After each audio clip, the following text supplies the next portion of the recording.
1, 2, action.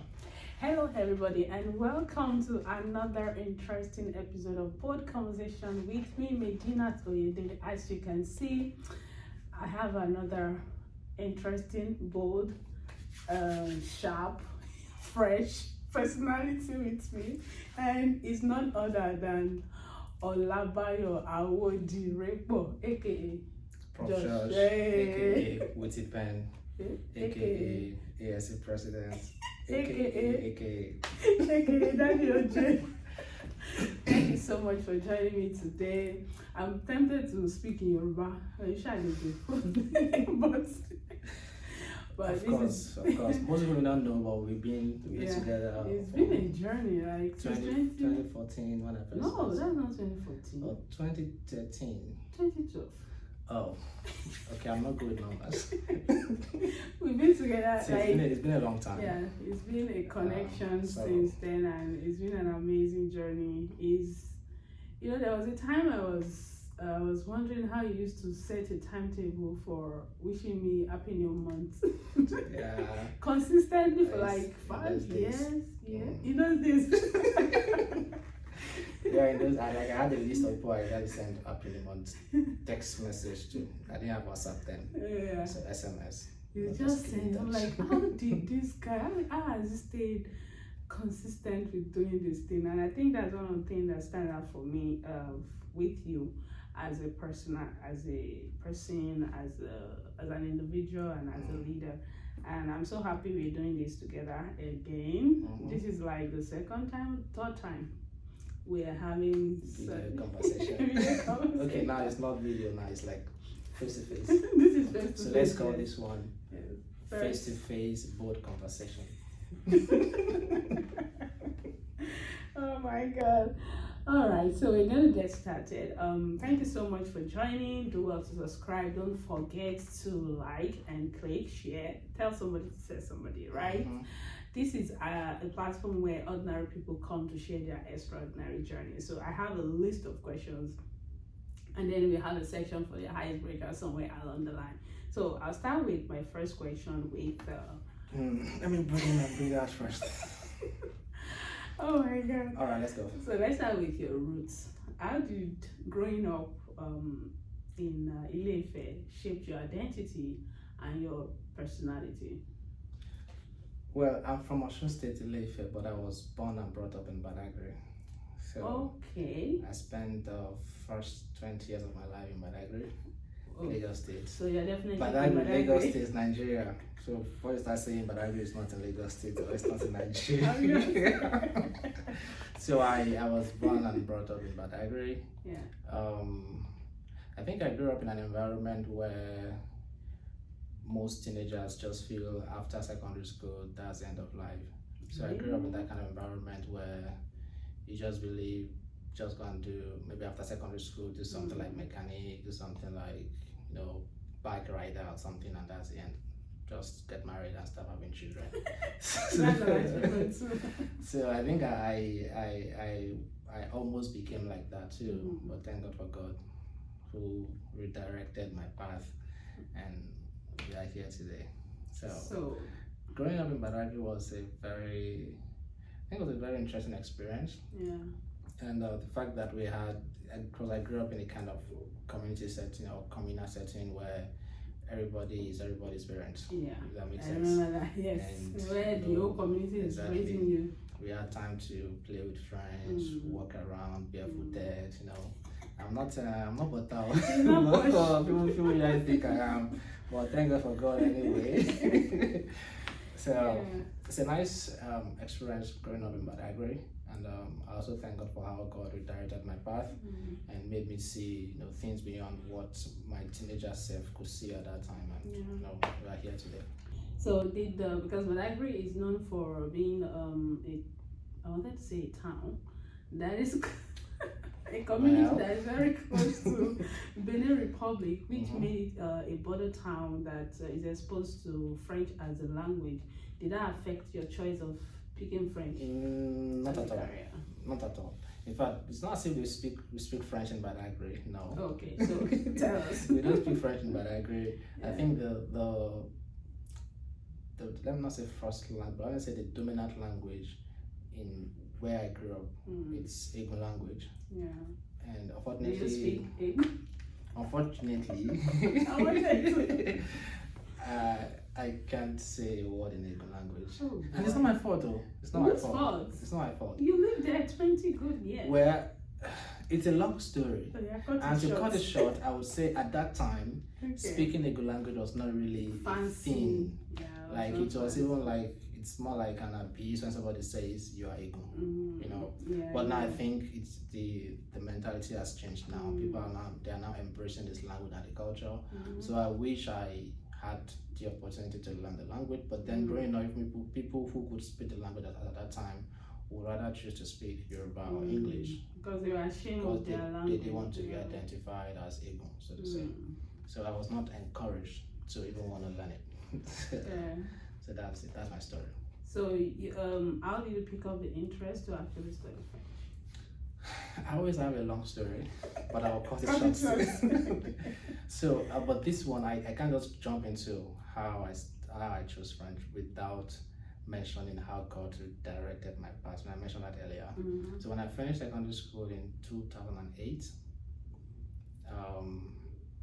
I think I failed the flying colors. That's another part. Do we fail the flying colors? Because my WAEC was so good that it could only enter my room, so it could not take me to any other Please university. expatiate. I was so good. I think I had C in Yoruba and maybe D or C in CRS. Every other thing was either E or F. So that's more flying like colors. failing in flying colors. But then, so when I did that, I was like, well, the secondary school, I'm done, and there's nothing more after secondary school. I've got to my peak. So I thought I got to my peak, and no, let me just live my life and enjoy it. But thank God for using my elder brother, and that's Olabayo. We usually call him Ibukun Michael. So he said, because I was more like the black sheep, the black sheep of the family, very stubborn and troublesome, you know. Boy. And then he said, and he is a pastor. I usually call him pastor, but he met Christ when he was very, very young. And then he said, there is a missionary school in Elisha or somewhere that they have to take me there, blah blah blah. And my parents were like, yes, maybe that's where I should go. Maybe by the time you come back, your life will have changed. Like, oh my God, why are you taking me to missionary school?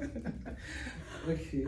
And that was actually it. And that same year, 2008, I was enrolled in Young Missionaries College. I can't remember the name of the church now, but it's in Elisha. Okay. And second week into that program, so those were like 5 weeks. The second week on 15th of August, 2008. I had my encounter with Christ, and that was like the change of everything. Like everything just changed, and I think at the end of the whole program, 5 weeks, and I was talking with one of the pastors there, and he was one saying, so he asked me like, what did I want to study after secondary school? I was like, mass communication. Well, that's what every student would say. I was like, mass communication. So I was like, why not language, like something French? In my mind, even English. I've not finished learning it. I was struggling with English. And now somebody say that you go and do French. I just said, out of respect, I just said, okay, sir. Because in my mind, I was like, you did not hear correctly. So I let that one slide, and I went back home. I was job hunting with some of my friends, and we went to a particular agric farm somewhere in Badagry, and the man employed, I think we had like 4 or 5 of us. So he employed every other person except for me. And I went back to the man, I was like, okay, what's going on? What's my offense? And it was just like, the person is sitting in front of him, is an international person, he should not be working here. Blah, blah, blah. God, I need this job. There's nothing international here right now. But then I left there, I was sad, I was not happy by what I heard. But then I was like, this person is mentioning international, it's linking back to what the man of God said. But I was like, maybe it's just a coincidence. Then the third one was more like the final confirmation that I should go into French language. I was at a program, a youth program, and more like a church program, so to say. And the guest minister that day asked a particular question, and he said whoever gets the equivalent, where we can find that in the Old Testament, that he had a gift for the person. So he quoted a place from Acts, I think Acts chapter 1 verse 8 or so, and then I was one to answer the question from was it Joel now? What am I saying? I can't remember the verse again, but then I remembered. and I mentioned it from the Old Testament, and he gave me the gift, and the gift was a book, Learning French in 1 month, with CD. I was just like, okay. Since French, Bayo would not go to French. French is going after Bayo. So immediately I saw that. Just knew, there was no point arguing anymore. Yeah. I just took the book. I started with that book, looking at the sentences and the English equivalent, listening to the audio file, and from there I told my parents about it, that I wanted to study language.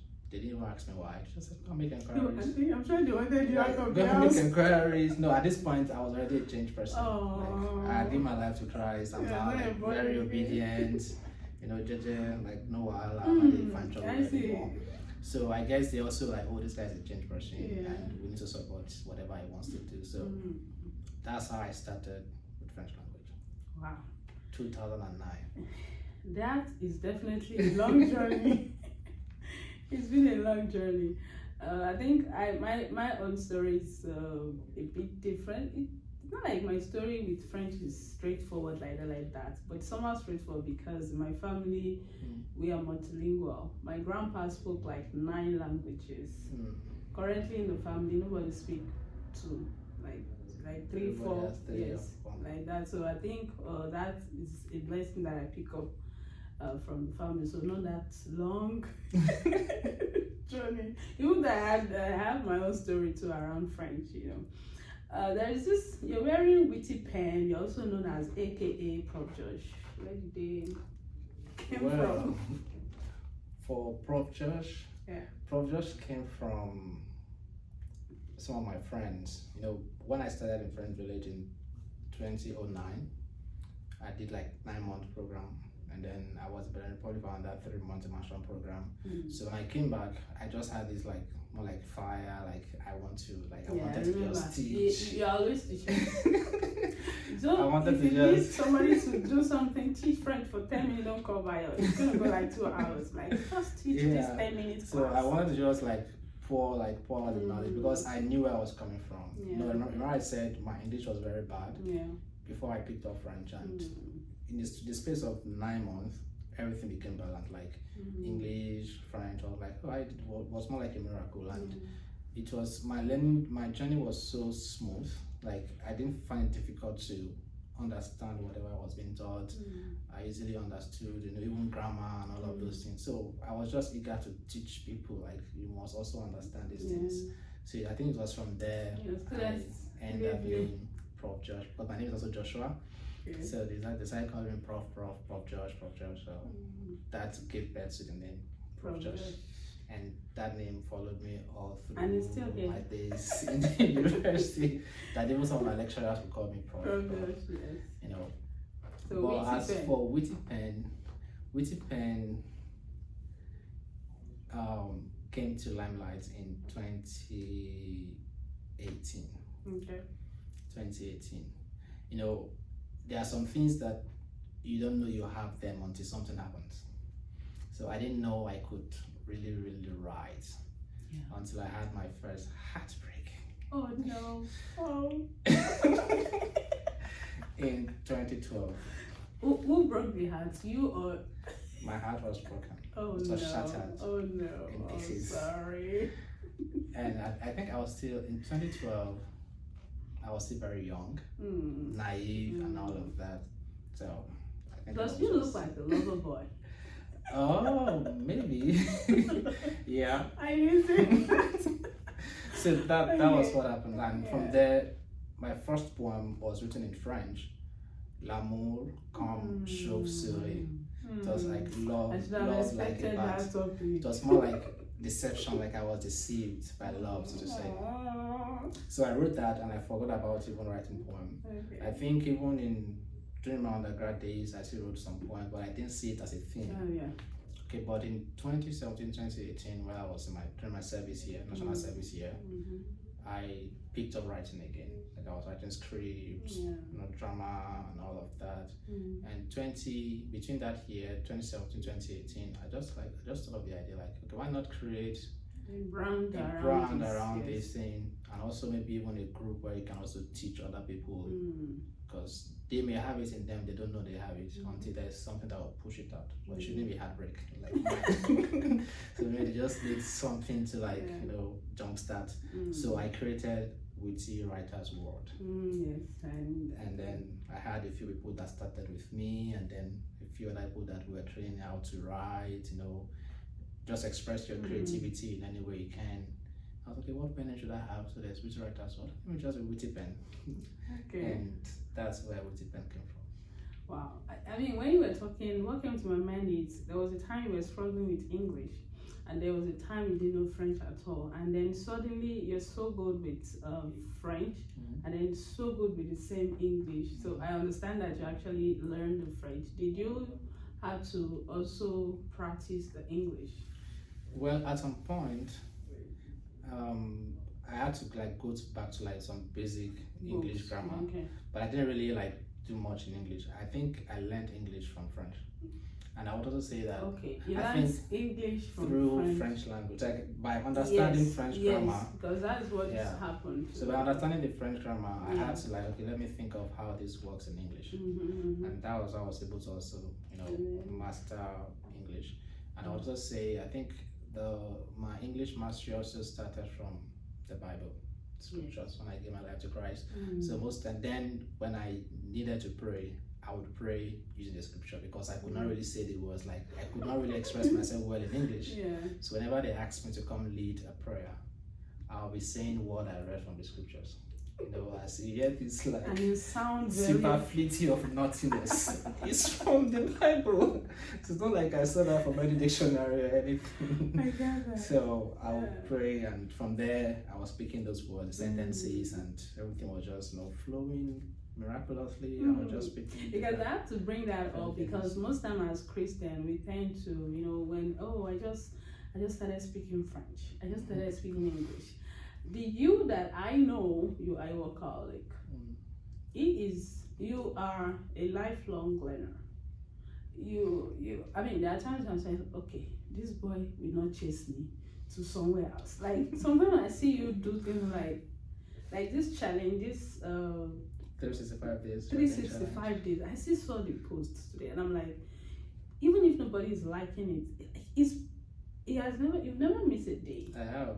I think I graded myself I think when I got to 200, I graded myself 190 over 200. That means I've missed 10 days. But it's just life. that's consistency. That's consistency. So I don't think you got to learn French suddenly, or you became so proficient in it suddenly. There is a part of you putting in the work, and then there is a part where God brewed on your effort, and then this is what we have today. So I mean, if you're listening right now and it looks as if you're at a particular crossroad of something that you don't even know, it might just pick up anything. I think that happens most time to me. I know there's something I'm supposed to be doing. I don't know what that thing is particular, so I pick up a random thing. In between that, I'll find the other one. No, I don't know. It has happened on several occasions for me, so that might work. So this leads me to my next question. You've taught French at different levels. Have you taught baby class? By baby, you mean? Because I know I've taught nursery. So you've taught baby class? The only class I've not taught is one that's not yet speaking. So what would you say is your most memorable period or time in teaching French at the different levels? I think that would go back to my NYSC days. Whoa, I didn't see that coming. I didn't see that coming. Okay. To go back to my NYSC days in Imo State. So the school where I served, they had we call them infant or toddlers now in nursery. And when I got to that school, I thought I was teaching from primary one.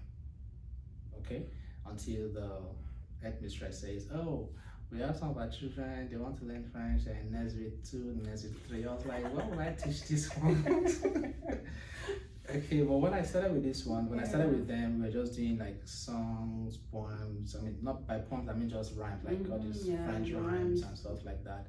And they were like enjoying it. Like whenever they saw me, they were like joyful, like Monsieur French. That's what they used to call it. Yes, yeah, Monsieur the one that gave French. French. So one of those days, I taught them how to greet, like bonjour, monsieur, comment ça va. So I entered the class one day, and they said everything. They asked a question, they answered it.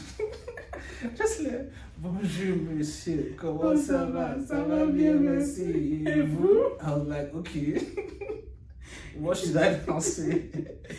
So it was quite memorable for me, and that tells how children can take things. Yes, they just take it. And for them, they were having fun, and I enjoyed my time with them. Because I didn't have to correct what they were saying. So I said, okay, repeat after me. They will say that, say that. Like it was so easy with them, having fun, playing around, singing, and all of that. So. Well, so what is the most difficult part, the most challenging times you've had from your childhood, academics up until now? Most challenging. Can't really box it in a particular like area. Okay. I know I've had a lot of challenging Don't bring the heartbreak times. Like no, heartbreak is not still one of the challenging times. That was a learning curve. So I learned a lot. She was a good teacher, so she taught me not to be foolish, and I like that. Okay, that's by the way. Yeah. I would say that would be my undergraduate days at the University of Ibadan. Okay. You know why both of us are laughing? Okay, go on. And it was not even about the course or about the lecturers. It was just about like what life was throwing at me at that particular time, and having to, read, prepare for exams on an empty stomach without anything in your pockets. I don't even know when the next money is gonna come. Preach it. So it's not like you're hopeful, like okay, tomorrow something will come, So it's not like you are being hopeful. Well, you should know that whenever it comes, it comes. Yeah. So I would say my most challenging time would be linked back to finances. Yeah, I think I wasn't a lazy guy when it comes to my academics. I think I wasn't lazy about it. Yeah, no. I wasn't. You are not. It's not like you was. You still are not. You're not. But then, glory to God. I think that is where immediately we were talking. I remember one of those rough days, like University of Ibadan. Then I was so broke, and I was living off campus. And we finished class, and I think I had like 100 naira with me. You are not broke. No, still I was broke. I had 100 naira. I was living off campus. From the campus to my house is like 25 minutes by walk, if I decided to walk. And then I needed to also buy pepper, buy tomato, and all of that. And I told myself, see, buy the food now. Buy what you want to go and cook. So you trek. So I trekked from the campus to Agu, the end of, I can't remember now, but to almost the end of that, Agu, that's where the house is. And then, at least when I got home, I cooked. You were not broke. I was. That day is one of those moments where I tell myself, have you spent a whole week taking curry morning, afternoon, evening? No, that one is normal. My own was beans. I will cook the beans and now warming it. Like you drink it and later you eat it dry. And later you add a little oil on later. Boy. Just for my cheese. Wow. So academically, I don't think I was struggling, except that you may not do some things were based on the fact that you don't have the right knowledge. Yes. So for me, when I got to the University of Ibadan, I didn't even know that there was anything called first class. And there were a lot of things I didn't even know about. I was just like, this French, I know this language already. Let's speak it. So I was just like going on with the flow and all of that. So there was a particular course I went to borrow in theater art. Theater art people produce for you. I think we all had our share of going out to borrow. I think I tried my best in that course. I tried so much that I had 39. I had 39. And there was no test, it was just exam. And I was just like, okay, is this real? Mine was communication and language arts, and that's the lowest I got till I finished, 42. I can't forget. You know, I passed.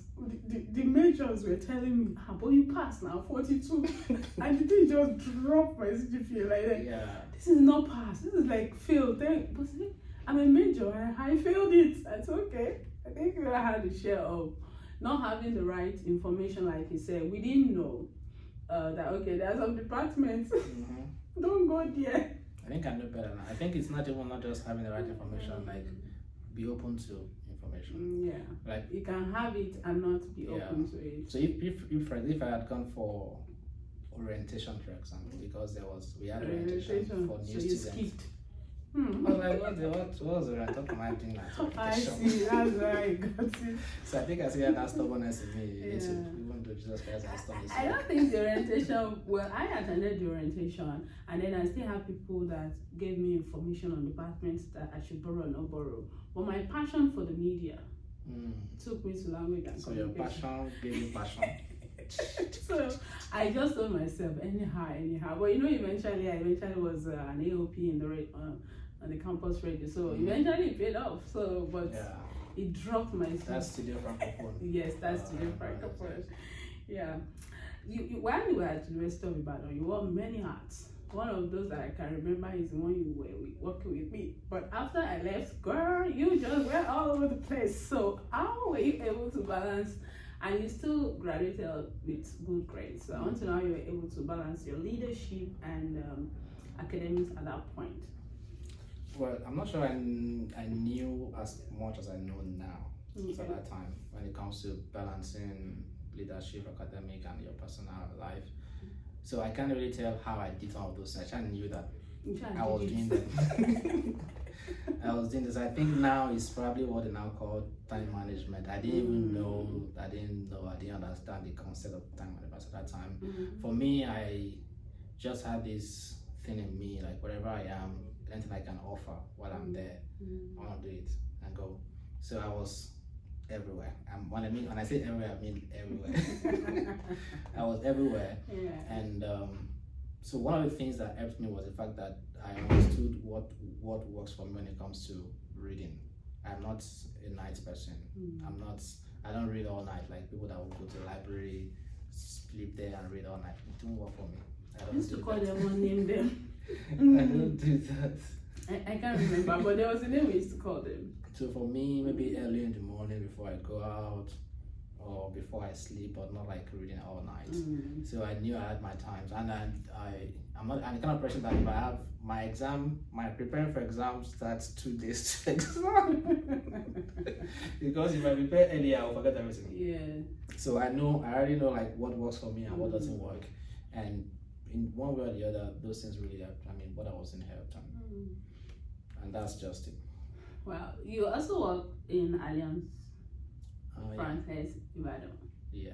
So, how were you able to, the 4 years that you worked there, what was the cultural exchange and teaching language beyond the classroom? What are the experiences that you gained from there? Well, teaching in Alliance Francaise Ibadan was a total shift from what I was used to. I think before going to Alliance Francaise Ibadan, I had taught in primary schools, secondary schools, even nursery classes. I've done one-on-one tutoring, and all of that. But now finding yourself in an environment where you have a mix, you have a mix of people in your class.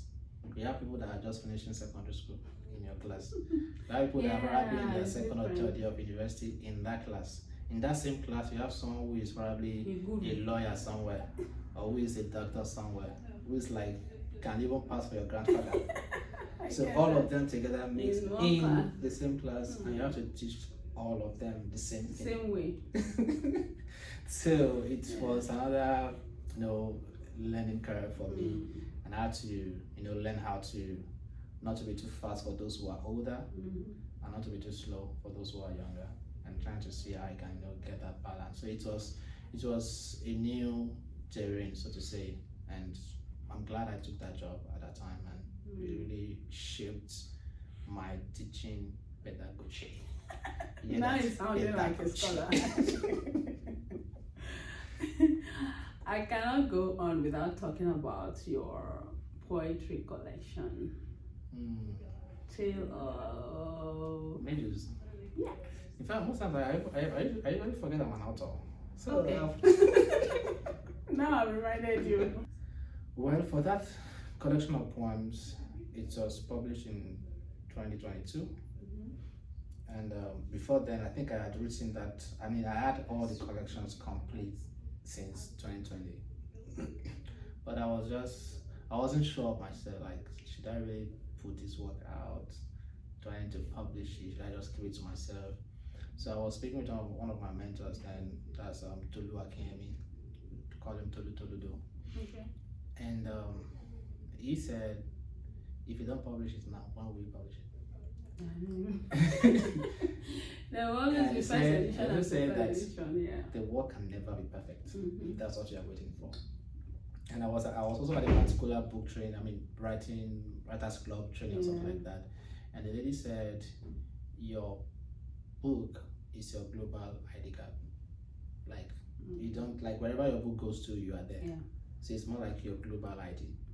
So fine. So let me just push this work out there, whether it's good or not. Let me put it out there, and that was just what I did in 2022 to mark my birthday, April 24th. I thought you wanted to say April Fool. April 24th, 2022. So I launched the book. I self-published on Amazon, and the paperback, and then getting to the US. 2023, I told my lecturers about the book, so I had to order some author's copy, give some of my lecturers, and surprisingly in 2024, that particular book was used as a course material for one of the courses in the department. So I was like, okay, so if I didn't publish it then, truly, that opportunity wouldn't have come. I mean, it's one thing I tell clients when I work with them on books is the fact that there will always be first edition, second edition, third edition. There's volume 1, volume 2, volume 3, volume 4 for a reason. For a reason, because you will never, if you pick up that poem right now, you see that, oh, I should have added this, do you understand? So because there will never be a perfect manuscript, you just have to publish it. And then you'll be write others, right? If you feel you still like the topic, write volume 1. That's volume 1, write 2, 3, 4, as many as. And that's a beautiful one, because when I saw it adopted by the University of Alabama, like, hey, yay! So now let's move to the serious part. Yeah, we've been serious. Serious part. You've received several honors from different organizations and schools, poetry awards.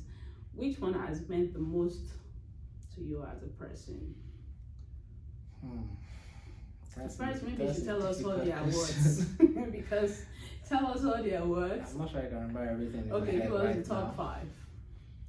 The top 5 will be like the most recent ones. Okay, so let's do that. So there's Prix d'Excellence for research and teaching at PhD level. Okay. That one is most recent like that. I think I also had Best Service in French award. I think there was one I had recently just to go and do 2 weeks training in Wisconsin. So all of these awards, I think the ones that really stand out for me right now are the academic awards right now, because it's been a while touch my pen to write poetry, to write poems. It has more of academic work, research, and all of that. I miss poetry. I miss poetry. But not that I know some things. I would have said we should repeat the heartbreak, but I know some things. No, let's not do heartbreak now. I'm not going to poem. I know now I can write, so I'm not discovering anymore. I've discovered myself. Yeah. So my writing these days have been more of academic writing, although I still try to do some creative writing, and that's why I'm doing the 365 days writing challenge that I'm doing right now. It's just to at least express that creative part of me while I'm still doing my academic stuff. So let's talk about your leadership. Currently, you are the president of the African Students Association at the University of Alabama. As at the time of recording this, okay, this is 2025. Well, so by the time you're saying it, so that maybe you're saying it in 2030 or 2050. Voila. So, how did you get here? At what point did you really believe that you could do this? Even I personally was not surprised. Maybe because I've seen you at different capacity. You know, you were secretary, then PRO, same thing, doing social secretary all at the same time. So when I heard that you were president, I think I was not really surprised. Like, okay, this is like an offshoot of this consistency over the years. So at what point did you believe that you could do this, and what made you actually even go for it? Maybe belief should not be in the question. Okay, I'll remember belief minus belief. Because I can't really say I believe I could do it. Okay. One thing I've known myself for is that wherever I find myself, I know there's something in me I can always, put forward, and I always look forward to the opportunity to express it. So when I got here, I was just being an active member, doing whatever I needed to do and all of that. And then last year I became the PRO for the organization. And in fact, I didn't want to go for the president, so to say. I didn't want to. I was nominated, and in fact, I responded to my nomination few minutes past the deadline. Because I was really contemplating. It's not like I didn't want to do it, but I felt I had many other things that I need to do, and I don't want to put too many things on my head. But I realized that I'm here for a reason, and those who nominated me, they had saw something. What they saw. I fine, let me just go for it. So that's why I said let's move that belief. Because even you didn't believe in yourself. Okay. But I just know that I have something to offer. Yeah. So, but is that thing meant to be offered by a president? That's what I wasn't sure of. But here we are. So let's see how the year goes. So what's the association like for somebody that might be watching this, that might want to come in? I mean, I know that African will always be vibrant. What does the association do? How vibrant is the community here? Well, the African Student Association, ASA, is just here to create a kind of home far away from home. Like, we are all here as students at the University of Alabama. We are from different parts of Africa, and it would be nice to already have a family to welcome you, people you can always relate with. So we do a lot of things, but we focus so much more on that community building. Like, we want to have that community bond among ourselves. So if I need help, I can call somebody, or someone else can help me call someone else to help me out. When I first got here too, I didn't have means of transportation. I had people I could call, I need to go to a particular place, I need a ride, and they were always sure. So that's the main thing we are doing. But we have other events that we just do on campus, like sport fiesta, where we all come together to play football. Not just football, like do all kinds of sports. Because I know football is it's going to be like the first one. They will say soccer. Okay, soccer. It's football day. So we have a lot of other programs that we do, but we just know that whatever we are doing helps us all to come together as one and build that team spirit, that unity amongst ourselves as a people. So for someone how would I say, like a scholar coming into US for the first time, what should they expect? How should they blend in? Because it can be very tough.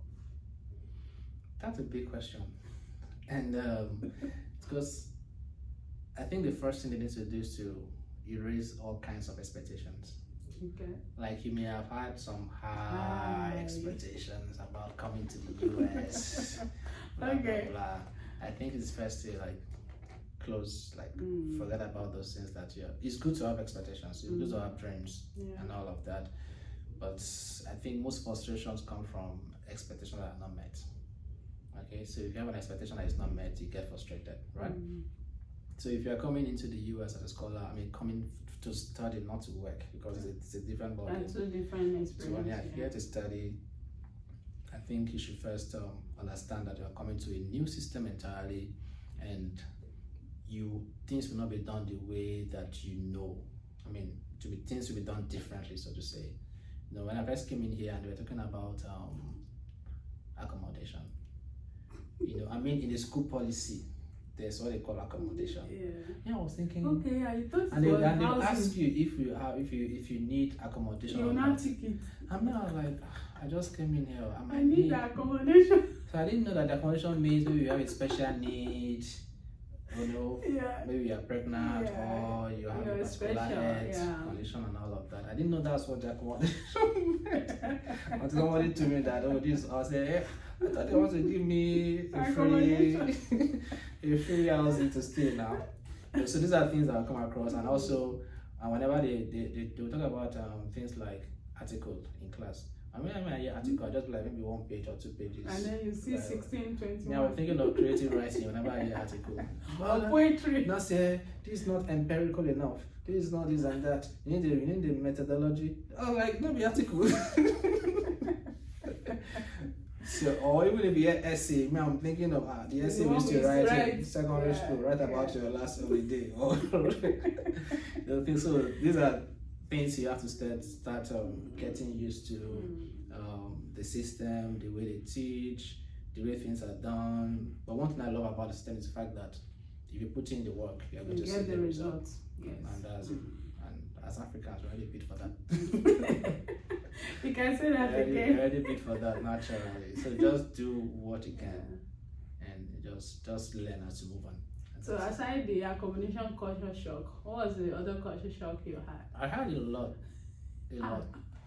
And one of them would be, when I came in, I was staying in a shared apartment. Okay. And shared apartment means I had other people that were staying in that apartment. So there were like 4-bedroom apartment. So I had my own room, I had my toilet and all of that, but we had a common place like the living room, the kitchen and all of that. So I was coming with the idea of how hostel life is in Nigeria. And I was eager to see my roommates, I wanted to see them, blah blah. Like 1 week I didn't see anybody. But I know that I'm not alone in this apartment. I know they are.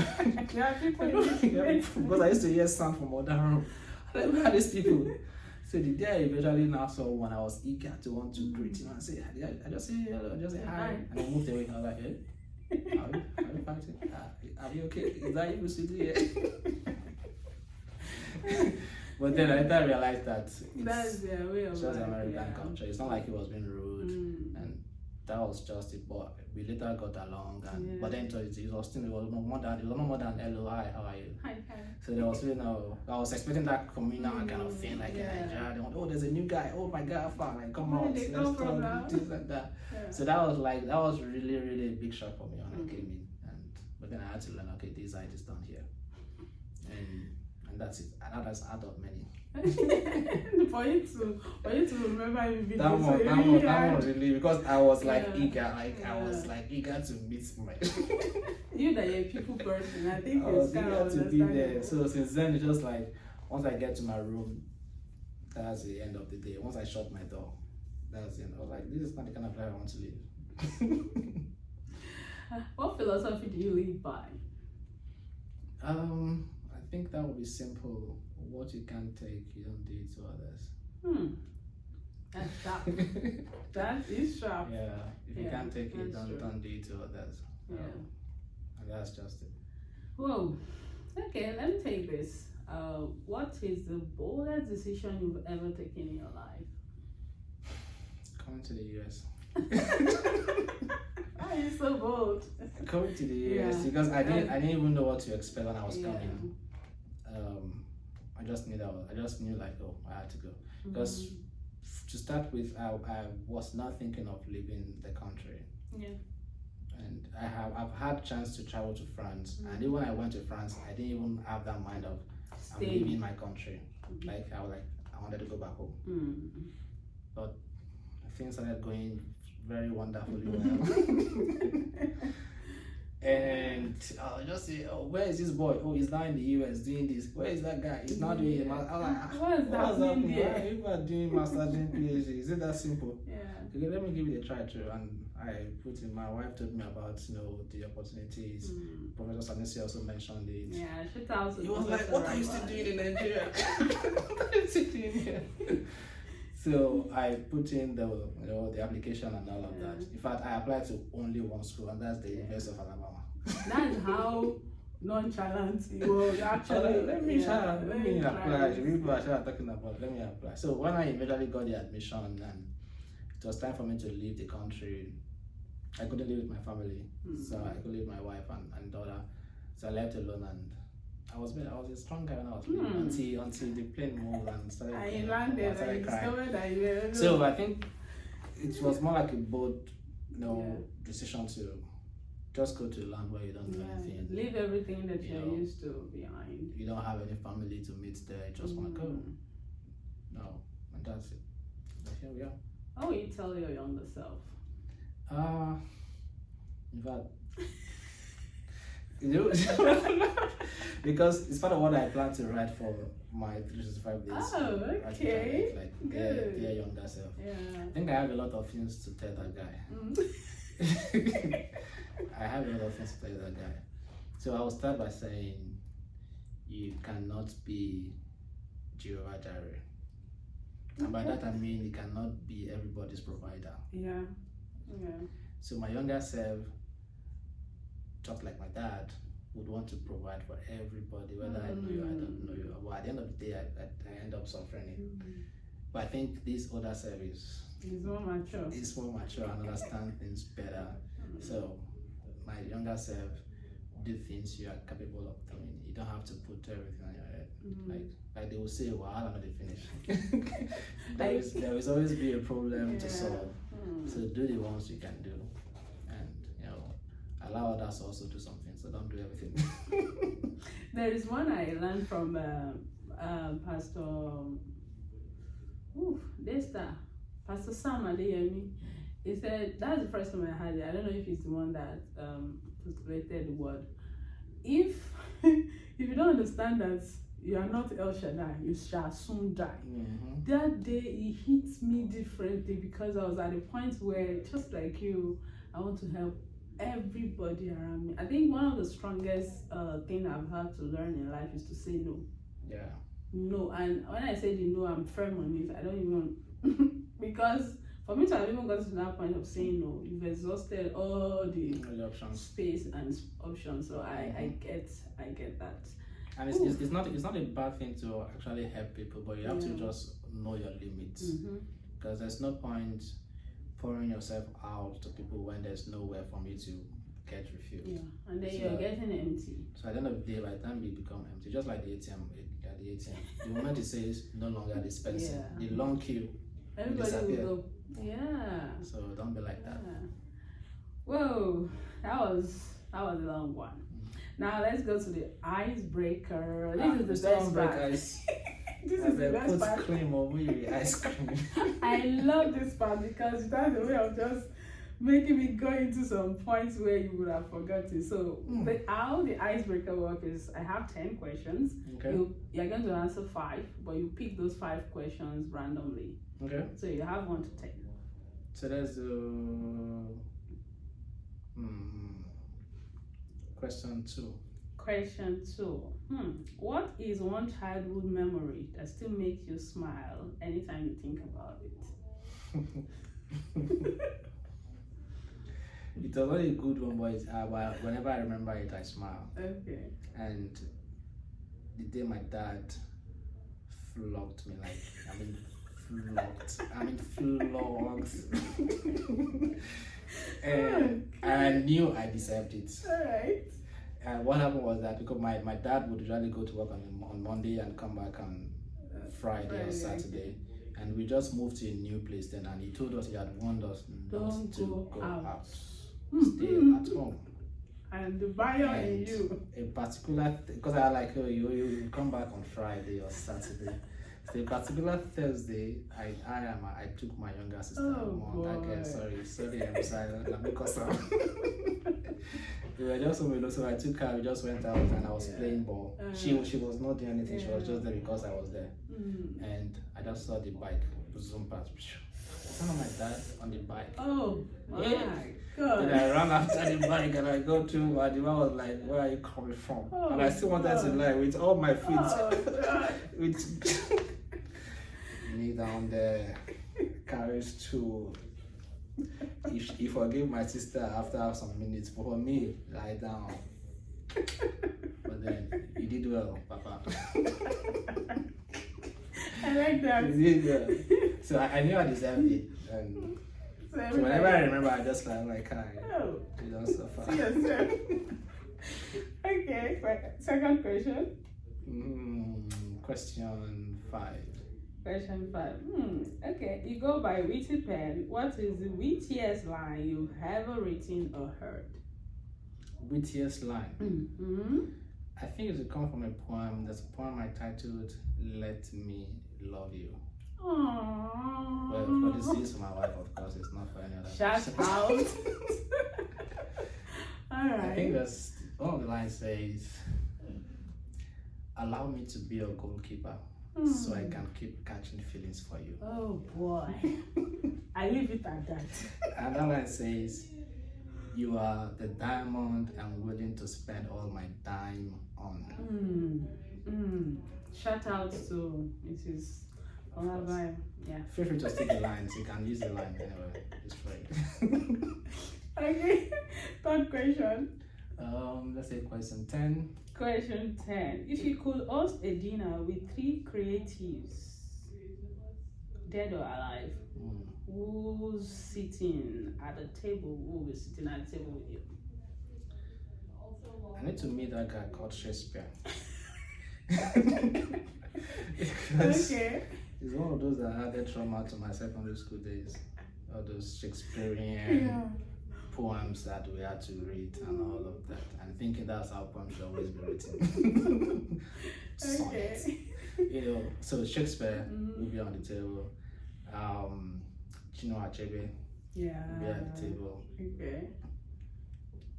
Of course, I would like to have Tolu Akinyemi at the table.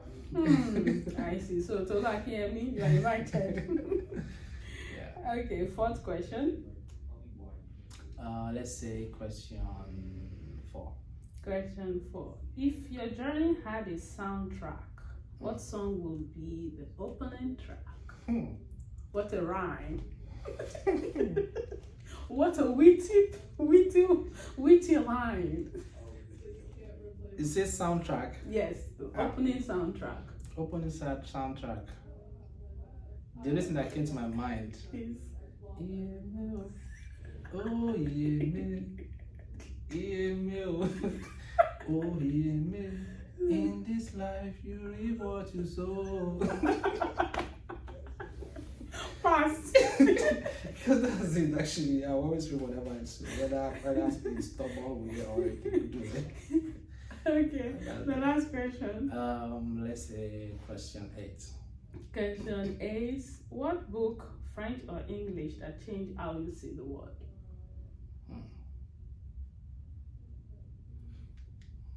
That changed how I see the world. It's not going to any particular book, but I know there was a book by Miles Monroe about leadership. I can't remember the exact title of the book, but that changed my perception about leadership. So to say, I think it was talking about a leader also being a servant in that particular book, and then talk about different things that leadership is not. So I think I would say that changed my perception about leadership. but recently there's a book I read recently. It's on the title is 20 something mindfulness. It's supposed to be for people between 20 and 29 anyway. So I'm not that old. But no, I'm more than 29. I'm a bit younger. So I read a book and it was basically about mindfulness. And it's opened my eyes to a lot of things. How you should be empathetic towards people, how you should. I think there was one that says,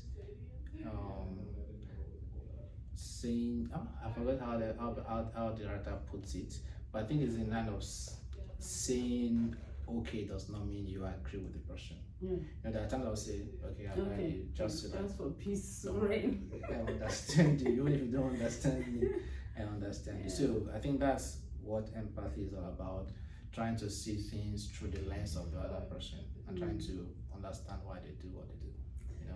Wow. I said this, I just love the icebreaker because it has a way of adding some spices here and there. My last question will be, what does boldness mean to you? So people, I'm a calm person. This is what happened. I'm a calm person. Okay, yeah, calm. I think boldness would be knowing that something is difficult to do, but you still do it anyway. Like you know what it takes, you know what sacrifice you're going to make if you venture into it, but you still do it anyway. I think that's what boldness means for me.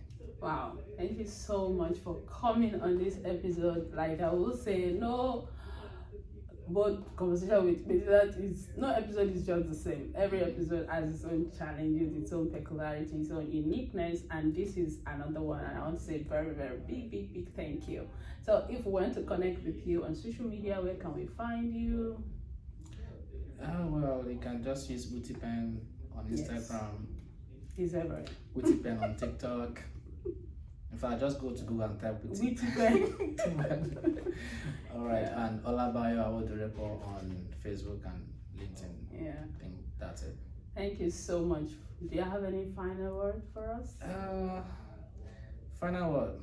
Well, I think I should first appreciate you for doing this. Aww. And people may not know, I call you Mama, and that was because son that has grown me. Back in the university days, when I was still that small young boy, she was the one there to guide me, direct me, and even the leadership thing that people think I'm doing right now, it was from her. And I know I was following you that year. I know, we did some things. Making sure I had to, whatever you were into, I was involved. I wanted to be of help, and that was because you pulled me. And you may not remember, I think it was Auntie Fola. Okay. If she's listening to this, I don't know if you remember, I was not an active member of the departmental fellowship, Christian fellowship. Do you remember? I remember. And I would only come for freshers. Special one. Freshers. They will share donuts. And either you or Sister Fola said it that I'm you might be the president of the fellowship sometime. I was there that day. I remember under the tree. I'm just I'm just here to eat food and go. But the way it now ended, in my final year, I became the president of the fellowship. That was the last one we had when we were graduating. Yeah. So you see that there's always been that pulling, following in your steps. Simple step. Just that, but I have longer legs. So thank you for coming up with this idea where we can, be, what's that English word now? Where they can be themselves now. Vulnerable, thank you. Where people can be vulnerable and just to help somebody out there. So and that's it. So thank you for doing this. Kudos. Kudos for you. All right, so thank you so much for everybody that tuned in today, and let me know where you're joining me from. If you have a bold personality that you would like me to feature, why not? If not, okay, I'm very open to that. Thank you so much for joining me, and I'll see you in another episode of Bold Conversation. Bye.